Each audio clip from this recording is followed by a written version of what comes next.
Sa pagpasok pa lang sa paaralan, masaya na ang bawat araw ngunit tila hindi ito nangyayari kay Minjay. Ngayon ang kanyang unang araw sa bagong paaralan. Lahat ng bagay dito ay bago at ganoon din ang mga kaibigan. Ang bawat isa ay may kasamang magkahawak kamay sa pagpasok sa klase, ngunit si Minjay ay nag-iisa. Kahit na nasa loob na siya ng silid-aralan, nag-atubili pa rin siyang ipakilala ang sarili sa loob ng kalahating oras. Hindi natural para kay Minjay na maging mahiyain. Dati kasi, siya ay isang bookworm na babae at walang itsura. Ang kanyang buhay ay halos malabo at hindi nakikita sa dating klase. Kahit na sinubukan ni Minjay na makipag-usap, walang pumansin sa kanya. Kaya't pinili ni Minjay na baguhin ang sarili. Kahit na nag-ayos siya ng maganda pagdating sa bagong paaralan, mahirap pa rin ang lahat. Mula pa lang sa simula, nahirapan na siya ipakilala ang sarili. Laking gulat niya nang palakpakan siya ng lahat sa klase. Akala ni Minjay ay magkakaroon na siya ng bagong kaibigan kaagad, ngunit hindi. Sa break, sinubukan niyang makipag-usap sa mga kaklase, ngunit hindi siya makasali sa kanilang usapan. Sa huli, mag-isa pa rin siya gaya ng dati. Habang siya ay malungkot, may isang grupo ng mga kaibigan, sa pangunguna ni Jiwon, ang lumapit kay Minjay. Sa pagtingin kay Jiwon, kitang-kita na siya ang pinaka-prominente sa klase. Kaya't masayang-masaya si Minjay nang makipag-usap ang taong tulad niya sa kanya. Gayunpaman, ang mga kaibigan na ito ay tinanong si Minjay. Nilibak si Minjay ng mga kakaibang tanong. Tinanong siya kung siya ay isang trainee, ngunit hindi naintindihan ni Minjay at tumango lang. Hindi niya alam na dahil sa sagot na ito, mag-iba ang kanyang buhay sa paaralan. Pagkatapos nito, maging ang kanilang homeroom teacher ay nagkamali sa kanya sa ibang tao. Lumalabas na ang taong ito ay may parehong pangalan kay Minjay. Dahil dito, labis na nag-alala si Minjay at nagtago sa klinik para mag-skip ng klase. Naghanap siya ng impormasyon sa internet tungkol sa babaeng may parehong pangalan sa kanya at nalaman niyang sikat itong trainee. Noon lang niya napagtanto na nakikipaglaro sa kanya ang kanyang mga kaklase dahil akala nila siya ang Minjay na iyon. Na-visualize din niya kung ano ang mangyayari kapag nalaman ng lahat ang katotohanan.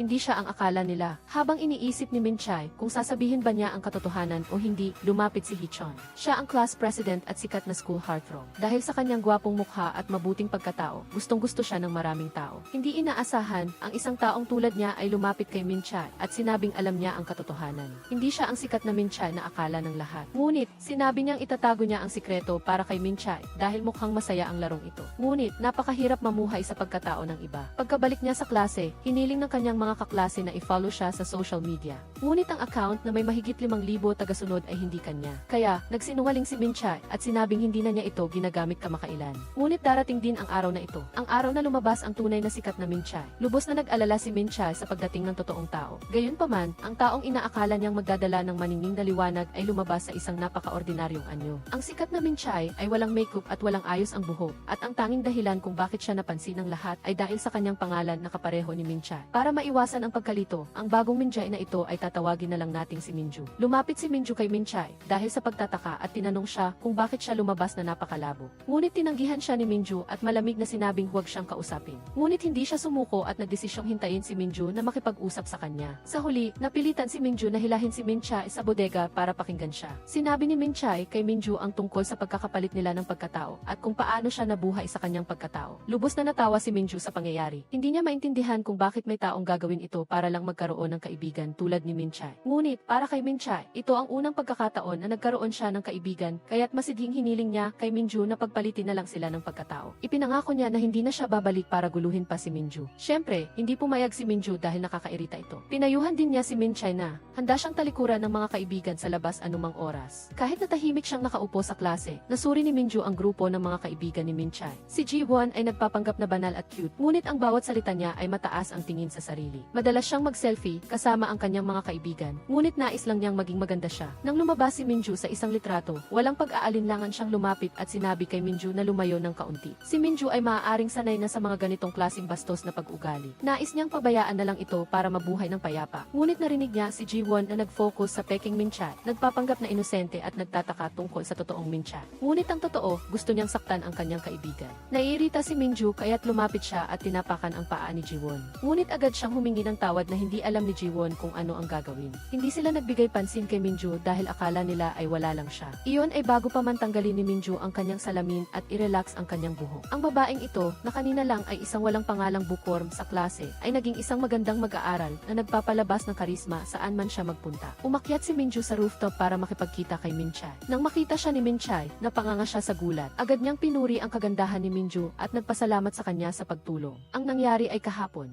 Nang sasabihin na sana ni Minchai ang totoo sa lahat, niyaya siya ng kanyang mga kaibigan na mag-video. Iyon ang unang pagkakataon na may nag-imbita sa kanya na lumabas, kaya ayaw ni Minchai na palampasin ang pagkakataon. Kaya nagpa siya siyang sasabihin niya ang totoo na hindi siya ang sikat na Minchai pagkatapos nilang mag-video. Paano kaya ang isang introvert sa unang pagkakataon niya sa video? Tahimik lang si Minchai mula sa simula hanggang sa huli at hindi nangahas na sumabay sa kanyang mga kaibigan hanggang sa mapilitan siya. Naglakas loob siyang kumuha ng mikropono sa entablado. Gayunpaman, ang boses ni Minchai ay nagulat sa lahat. Lumalabas na mayroon siyang napakalinaw at likas na boses. Ang lahat ay nagsasaya nang biglang tumigil ang kanyang mga kaibigan nang makita nila ang account ni Minchai. Kahit na mayroon siyang 5,000 tagasunod, wala siyang anumang post na pagtanto ni Minchai na pumayag si Minju na tulungan siya, kaya naman nagkita sila sa rooftop ngayong araw. Nagpa siya silang magpalitan ng pagkakakilanlan dahil kailangan ni Minchai ng mga kaibigan. Samantalang si Minju ay gusto lang na magtago at manatiling hindi kilala hanggang sa makapagtapos siya. Dahil sa inosenteng hitsura ni Minchai, hindi siya matiis ni Minju. Ipinangako niya na tutulungan niya si Minchai na maging sentro ng atensyon. Gayunpaman, ang buhay eskwela ni Minchai ay puno pa rin ng napakaraming iniisip. Ngayong araw, mayroon siyang klase sa musika sa silid-aralan kasama si Minchai. Ito ay mahirap dahil hindi siya maglalakas loob na makipag-agawan sa isang upuan at walang sinuman ang gustong umupo sa tabi niya. Ngunit nakalimutan ni Yu Minjai na sikat na siya ngayon. Mabilis siyang nakahanap ng isang kaibigan na makakasama niya sa upuan, si Shin Ni-joon. Sa tabi ni Shin Ni-joon, nalilito si Yu Minjai kung ano ang dapat niyang gawin. Kahit na nagsimula na ang klase, abala pa rin siya sa pag-iisip kung paano makikipag-usap sa kanyang katabi. Simula noong una silang nagkita, hindi sila nagkakilala ni Shin Ni-joon at nagkaroon pa sila ng nakakahiya na sitwasyon ng kunwari cool na umalis si Shin Ni-joon. Ngunit hindi sinasadyang natrap siya sa mga bisig ni Yu Minjai at natumba pabalik na lumilikha ng isang hindi malilimutang eksena ng pagliligtas ng prinsesa. Ang eksenang ito ay hindi tugma sa malamig na hitsura ni Shin Ni-joon, kaya naisip ni Yu Minjai na ayaw niyang makipag-usap sa kanya. Ngunit ang totoo, pinapansin din ni Shin Ni-joon si Yu Minjai. Nataranta pa nga siya at namawis ang kanyang mga kamay, ngunit hindi siya nangahas na makipag-usap. Hindi lang yan, si Shin Ni-joon ay may malubhang overthinking. Hindi sinasadyang nakita niya si Yu Minjai na nakatayo sa tulay at naisip niyang nag-iisip si Yu Minjai na magpakamatay. Sobra siyang nag-alala at sinundan pa niya si Yu Minjai sa convenience store. Nang makita niyang bumili si Yu Minjai ng isang bote ng candy, inakala niyang gamot ito. Inisip niyang magpapakamatay si Yu Minjai, kaya pinigilan niya itong bumili. Sa huli, dahil sa sobrang hiya, sinabi na lang niya na gusto niya rin kumain ng candy. Dahil doon, nagkaroon sila ng pagkakataon na makilala ang isa't isa.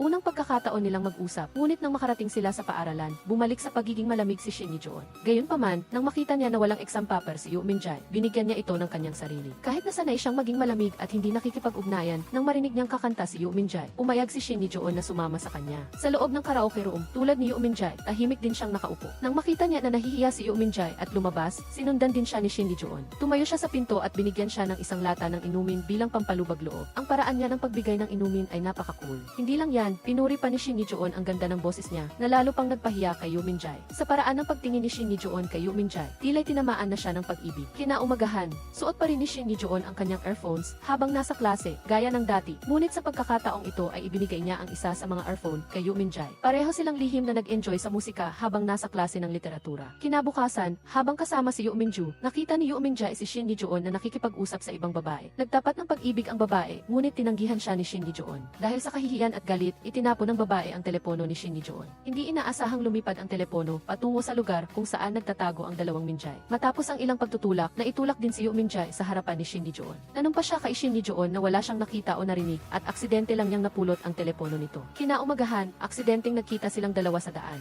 Sinubukan ni Yu Minjai na magtago dahil ang kanyang suot ay mukhang luma. Nang makita siya ni Shin Ni-joon, natural lang na inayos niya ang kanyang sarili at nagpakita sa isang cool na paraan. Ginamit niya ang nangyari kagabi para makipag-usap kay Yu Minjai. Natuklasan ni Yu Minjai na laging suot ni Shin Ni-joon ang kanyang earphones pero wala naman itong pinapakinggan. Mabilis na ipinaliwanag ni Shin Ni-joon na ginawa niya iyon dahil akala niya ay ayaw sa kanya ni Yu Minjai. Sa huli, naresolba rin ang kanilang hindi pagkakaintindihan. Kinabukasan sa paaralan, nakita ni Yu Minjai na pinagalitan si Shin Ni-joon ng guro dahil ang cool na lalaki ay hindi nagsusuot ng uniforme sa paaralan. Nang makita ito, agad na pinagsabihan ni Yu Minjai si Shin Ni-joon at pinayuhan siyang magsuot ng maayos na uniforme. Ang kanyang mga salita ay mas mabigat pa kaysa sa salita ng guro. Kinabukasan, Shin Ni-joon ay pumasok sa paaralan na nakasuot ng maayos na uniforme. Pagdating niya sa paaralan, agad niyang hinanap si Yu Minjai upang ipakita sa kanya. Upang hindi siya mapahiya, ginamit niya ang paghiram ng aklat bilang dahilan para ibalik ito. Bilang kapalit sa paghiram, binigyan niya si Yu Yu Minjay ng isang music scene. Iningatan pa niya ang paglista ng mga kanta na maaaring pakinggan ni Yu Minjay. Pag-uwi niya, patuloy siyang nagpadala ng mga text messages kay Yu Minjay upang tanungin kung napakinggan na niya ang musika. Dahil dito, nagsimulang mangarap si Yu Minjay tungkol sa kanilang relasyon. Hindi niya ito nakikitang simpleng pagkakaibigan na lang. Kinabukasan, hinanap ni Yu Minjay si Shin Ji-eun upang magpasalamat at binigyan siya ng isang tiket sa scene. Ginamit ni Shin Ji-eun ang pagkakataon at inanyayahan si Yu Minjay na manood ng pelikula kasama siya. Ang eksklusibong date nilang dalawa ay ikinabigla ni Yu Minjay.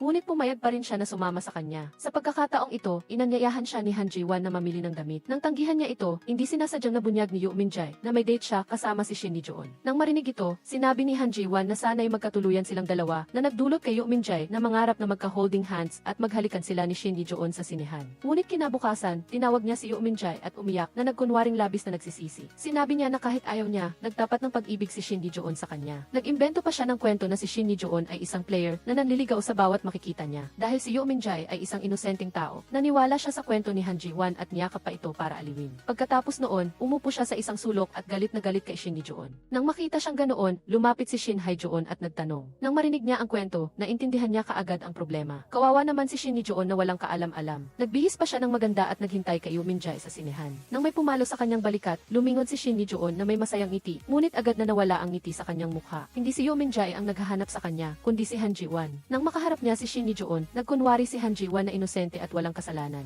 Sinabi niya na ayaw pumunta ni Yu Minjay, kaya inutusan niya si Han Ji-won na pumunta para sa kanya. Dahil dito, naisip ni Shin Ji-eun na ayaw sa kanya ni Yu Minjay, kaya ginawa niya ito. Agad na tinawagan ni Shin Ji-eun si Yu Minjay para tanungin ang sitwasyon. Hindi niya inaasahan na nandito na pala siya, ngunit pero si Shin Hae-joon ang kasama ni Yu Minjay ngayon. Bukod pa rito, nagpakita si Shin Hae-joon ng matinding pagiging malapit kay Yu Minjay para asarin si Shin Ji-eun. Nalaman na kanina lang, ikinuwento ni Yu Minjay ang kanyang pagiging inosente kay Yu Minju. Dahil hindi inosente si Yu Minju tulad niya, naintindihan niya kaagad ang problema at sinabi kay Yu Minjay na sundin ang kanyang puso at huwag hayaan ang sinuman na magpasa ng pagkakataon. Kaya, nagmamadali si Yu Minjay na pumunta sa sinehan para kay Shin Ji-eun, ngunit hindi inaasahang nakita niya si Shin Hae-joon sa harap ng sinehan. Sinabi ni Shin Hae-joon na tutulungan niya siyang maghiganti. Hindi niya inaasahan na ganoon pala ang paraan ng paghiganti. Dahil mahaba pa ang oras bago magsimula ang pelikula, naglaro silang 4 ng shooting game. Nagunahan sina Shin Hae-joon at Shin Ji-eun sa pagpapakita ng kanilang galing. Ngunit ang pinaka-nakakakabang bahagi ay nang nagsimulang humawak ng baril si Yu Minjay. Mahigpit na tinuruan ni Hee-chun si Minjay nang may buong atensyon, habang si Ji-chun naman ay nakatitig sa kanilang dalawa, hinahayaan si Ji-eun na maglambing sa tabi. Walang sinuman ang nakakakita, ngunit hindi na kailangan pang gumawa ng marami. Patuloy na tumatama si Minjay sa bulse, sunod-sunod na nakakakuha ng 0 puntos. Maging ang may-ari ng tindahan ay lumapit upang purihin ang kanyang husay sa pagbaril. Ang nahihiya sa sandaling iyon ay si Ji-won. Nang oras na para manood ng pelikula, anuman ang mangyari sa pelikula, si Ji-chun ay nakatutok lang sa 2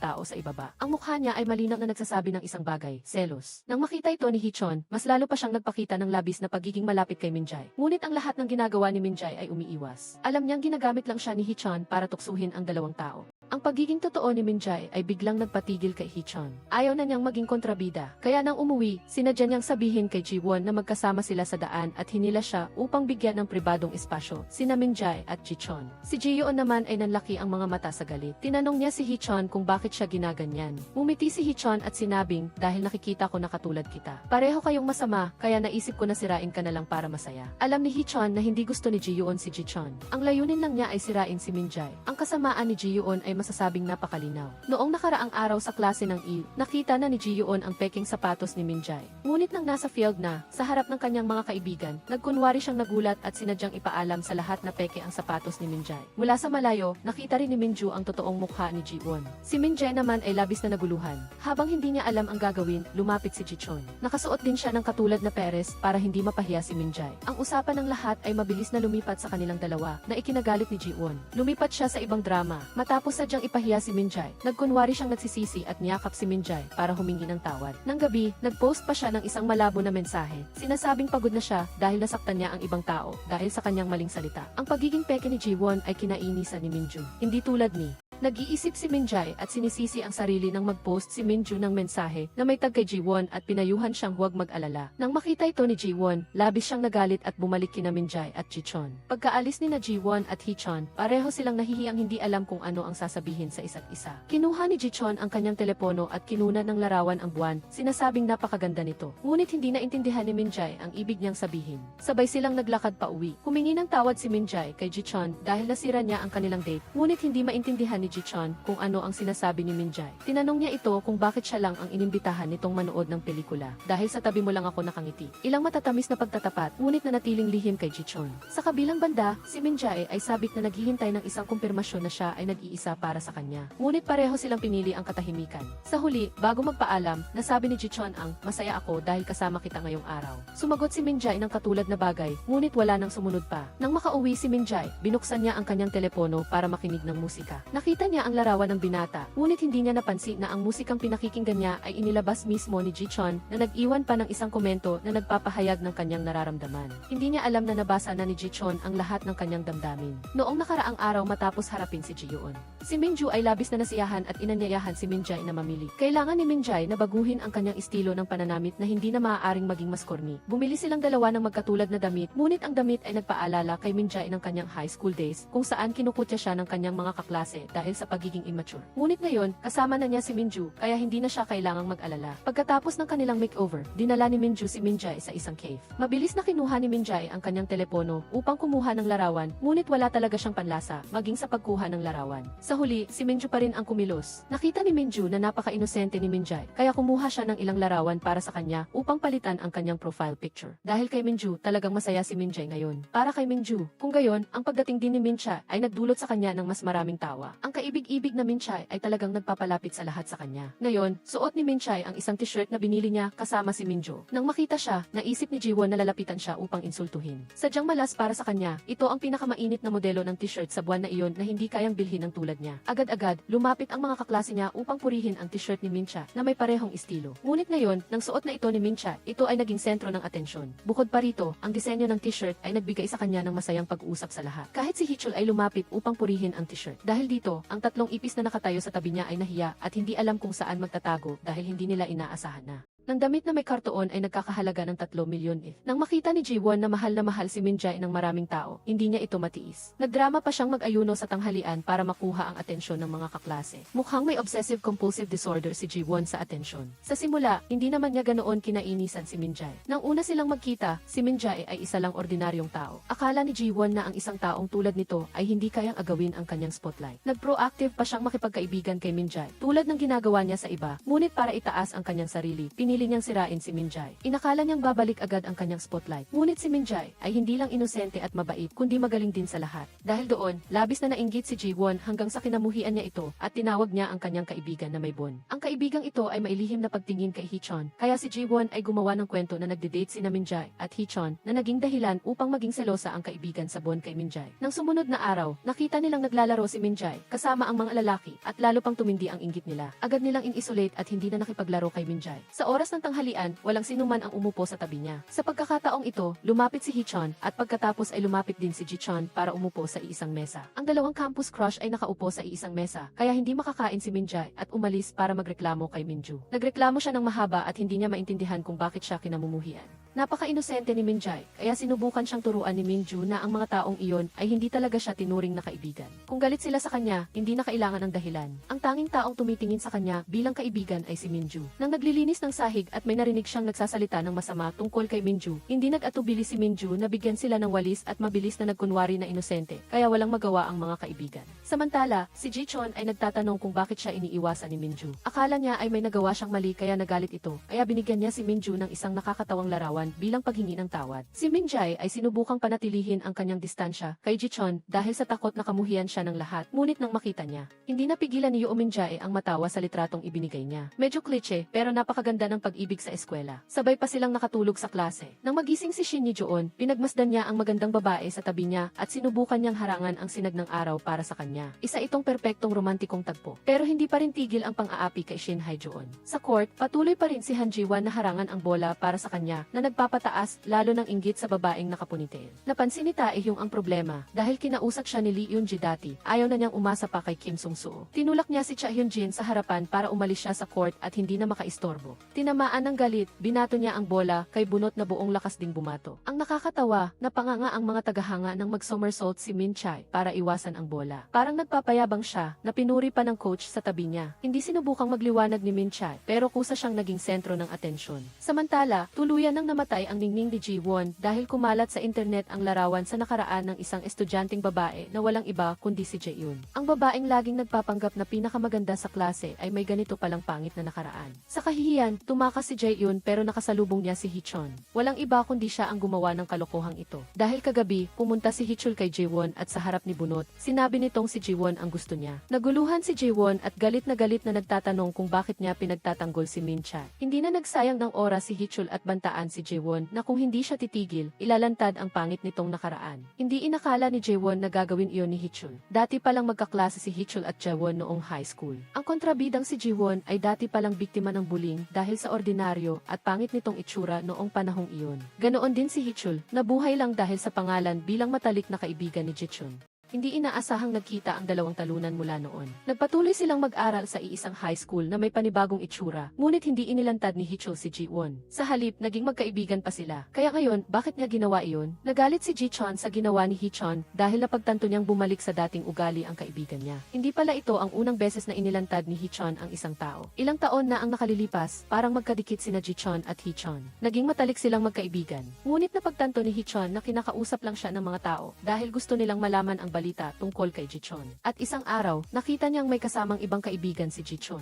Sa loob ni Shin Hae-joon, meron na namang lumabas na walang dahilan na hindi magandang pakiramdam. At nalaman ni Shin Hae-joon na nagpadala si Shin Ni-joon ng clip para sa audition para maging isang trainee sa isang music agency kasama ang kaibigan niya. Ang inggit at selos ang nagtulak kay Shin Hae-joon na i-play sa klase ang clip ng kaibigan niya para pag-usapan ng lahat. Nang makita ni Shin Ni-joon ang ginawa niya, sobra siyang nagalit. Simula noon, natapos na ang relasyon nilang dalawa. Ang mga kaklase nila ay nag-iwas din kay Shin Hae-joon. Kaya pala, si Shin Hae-joon na gwapo, matalino, at mabait sa labas ay isa palang tsismoso at mapanira sa likod ng iba. Pero simula nang makilala niya si Yoo Min-jae, nagbago si Shin Hae-joon. Gusto niyang protektahan si Yoo Min-jae, kaya ginawa niya ang lahat ng iyon sa pagkakataong ito. Nakakalungkot, narinig ni Yoo Min-jae ang pag-amin na ito. Hindi masabi kung gaano kasindak si Yoo Min-jae. Parang lahat sa paligid niya ay puro kasinungalingan. Sinubukan ni Shin Hae-joon na kumbinsihin si Yoo Min-jae na hindi siya itinuturing na kaibigan ni Han Ji-won. Ngunit ano ba ang mas maganda sa iyo kaysa kay Lee Eun-jae? Inisip ni Yoo Min-jae na ginagamit lang din siya ni Shin Hae-joon. Sa isang taong mahilig magsinungaling, kahit totoo pa ang sabihin, sino ang maniniwala? Bumalik si Yoo Min-jae na dala ang kalungkutan at pagkabigo at nakita si Shin Ni-joon na naghihintay sa kanya sa labas. Hindi rin maganda ang pakiramdam ni Shin Ni-joon ngayon. Pareho silang walang magandang mood. Bakit hindi na lang sila magbigay saya sa isa't isa? Kaya, dinala ni Yoo Min-jae si Shin Ni-joon sa karaoke bar na pinuntahan nila noon para hatiin ang kalungkutan.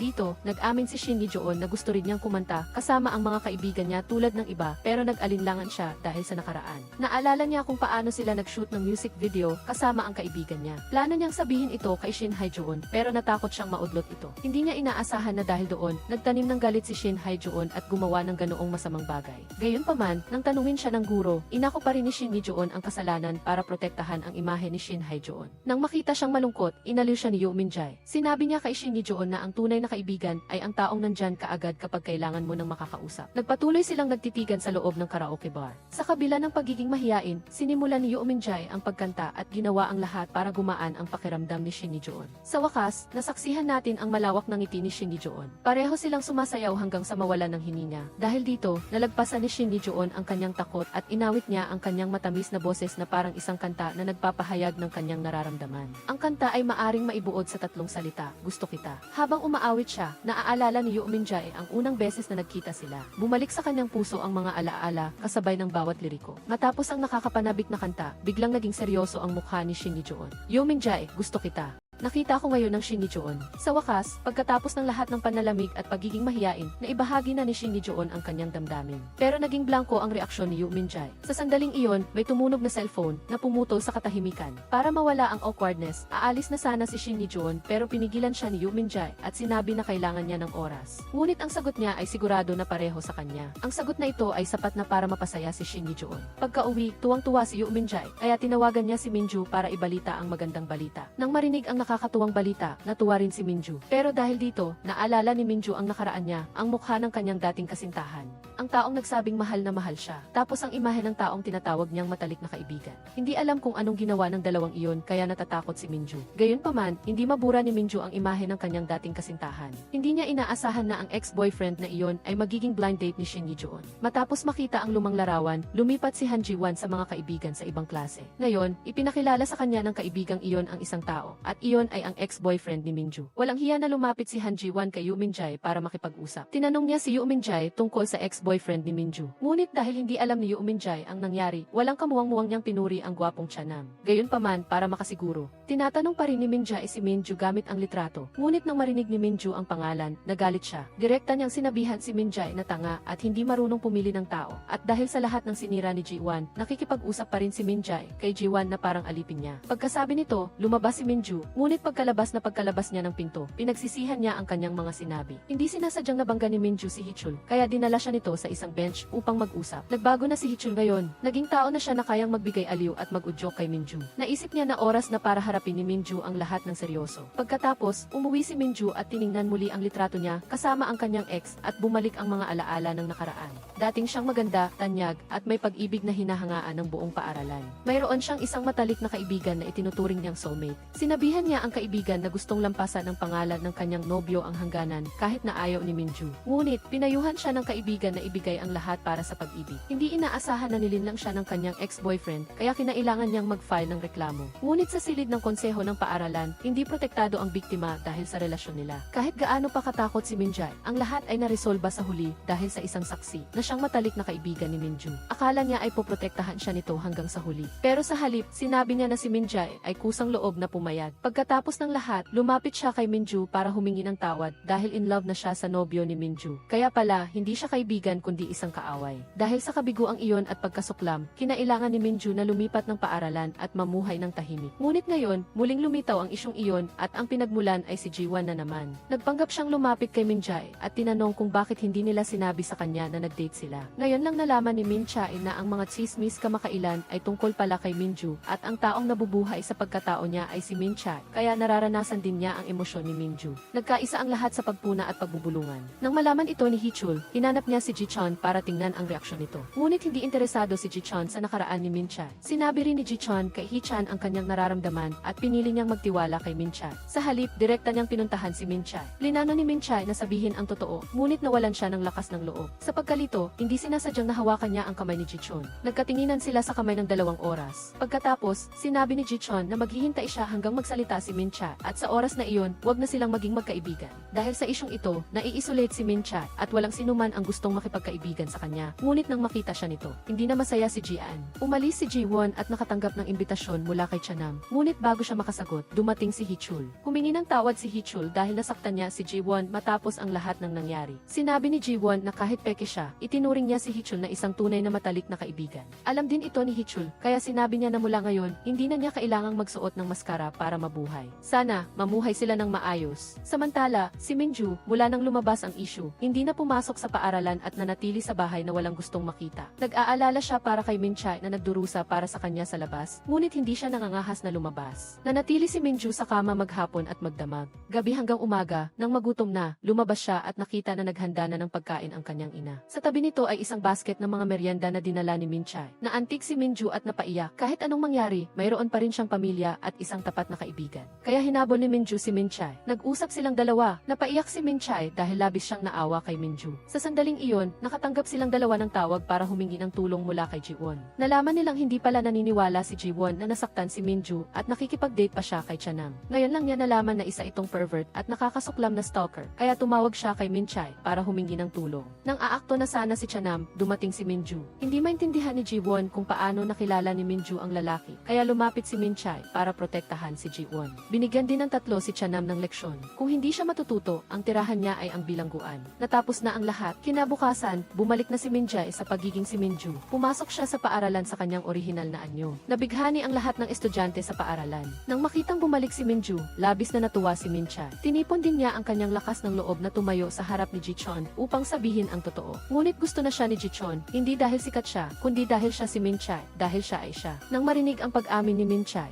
sinabi ni Ji-chon na tumigil na sila, kaya naisip ni Minjay na nakipag-break ito sa kanya, kaya malungkot ang kanyang mukha. Ngunit ang ibig sabihin pala nito ay tumigil na silang maging magkaibigan, dahil simula ngayon, magiging girlfriend na niya ito. Pagkatapos, hinawakan ni Minjay ang kamay ni Minju papasok sa silid-aralan at ipinakilala sa lahat ang kanilang tunay na pagkatao. Maayos ang lahat, walang dapat ikabahala. Ang isang bagay lang na hindi nagbago ay ang napakababang kakayahan ni Minjay sa pag-aaral. Sa huli, nagpa siya si Minju na burahin ang dating account niya kay Chanam. Nagdesisyon silang dalawa na magpatuloy sa buhay gamit ang sarili nilang pangalan. Sa romantikong tagpo ng Taglagas, masayang sumandal si Minjay kay Ji-chon. Ipinakita niya sa kanya ang music video na gusto niya. Sa sandaling ito, natuklasan niya na si Jichon ang nag-post ng video. Matagal na niyang nabasa ang lahat ng pag-amin at pag-uusap ni Min Chai sa mga komento. Hindi inaasahan, di ba? Sila ay nagkakilala ng hindi sinasadya, ngunit sila ay nakatakda sa isa't isa. Sa huli, naghalikan silang dalawa ng matamis. Kinabukasan, magkasama silang pumasok sa paaralan. Ang buhay sa paaralan ay marahil ang pinakamahalagang alaala dahil mayroon doon pagkakaibigan at pag-ibig. Ang maningning ng ngiti ni Min Chai ang nagtapos sa drama ng pagpapalit ng pagkakakilanlan dito. Maraming salamat sa inyong panonood. Paalam at hanggang sa muli.